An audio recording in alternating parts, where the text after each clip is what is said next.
ভারতে বসে একের পর এক উস্কানিমূলক বক্তব্য দিয়ে যাচ্ছেন ক্ষমতাচ্যুত প্রধানমন্ত্রী শেখ হাসিনা। এ নিয়ে মোদির কাছে এক প্রকার নালিশ করেছেন ডক্টর ইউনূস। কিন্তু শেখ হাসিনাকে নিয়ে নাকি মোদির কিছুই করার নাই, অর্থাৎ শেখ হাসিনা যা মন চায় তাই করতে পারবেন, সেই অ্যাক্সেস দেয়া আছে। তা নিয়ে কারো সুপারিশ শুনবেন না মোদি। গেল বছরের আগস্টে ছাত্র জনতার গণঅভ্যুত্থানের মুখে দেশ ছেড়ে ভারতে পালিয়ে যান স্বৈরাচার শেখ হাসিনা। সেই থেকে ভারতেই অবস্থান করছেন তিনি। শুধু তাই নয়, সেখানে বসে বিভিন্ন সময় বিভিন্ন উস্কানিমূলক কথা বলছেন তিনি।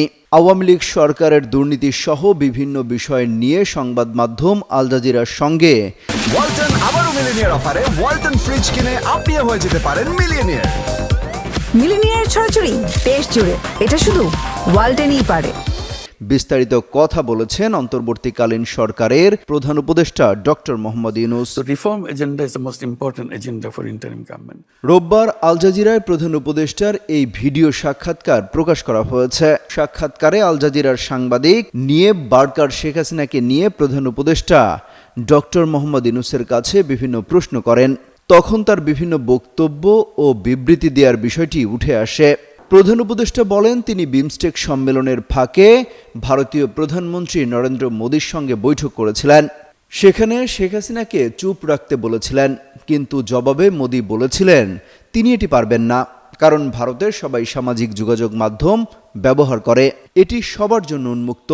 অর্থাৎ শেখ হাসিনা সামাজিক মাধ্যম ব্যবহার করে কিছু বললে সেটি তিনি নিয়ন্ত্রণ করতে পারেন না। আল জাজিরার সাংবাদিক বলেন, শেখ হাসিনা দাবি করেন তিনি এখনো বাংলাদেশের প্রধানমন্ত্রী, তিনি ভারত থেকে এসব বিবৃতি দিচ্ছেন। অন্তর্বর্তী সরকার ভারতে তার অবস্থানকে কিভাবে দেখে? জবাবে ডক্টর ইউনূস বলেন, মোদির সাথে আমার কথা হয় এবং আমি তাকে স্পষ্ট করি, ঠিক আছে, যদি শেখ হাসিনাকে আপনি রাখতে চান তাহলে এ বিষয়ে আপনার সঙ্গে আমি কিছুই করতে পারবো না, কিন্তু অবশ্যই তিনি যখন সেখানে থাকবেন তার কথা বলা উচিত না, কারণ তার বক্তব্য আমাদের জন্য সমস্যার সৃষ্টি করে। তিনি বক্তব্য দিয়ে বাংলাদেশের মানুষকে উত্তেজিত করেন, আর এজন্য আমাদের ভোগান্তি পোহাতে হয়। He said, if I Amit Hasan Robin, Jugantor news. country where social media is open to anybody, I cannot control that.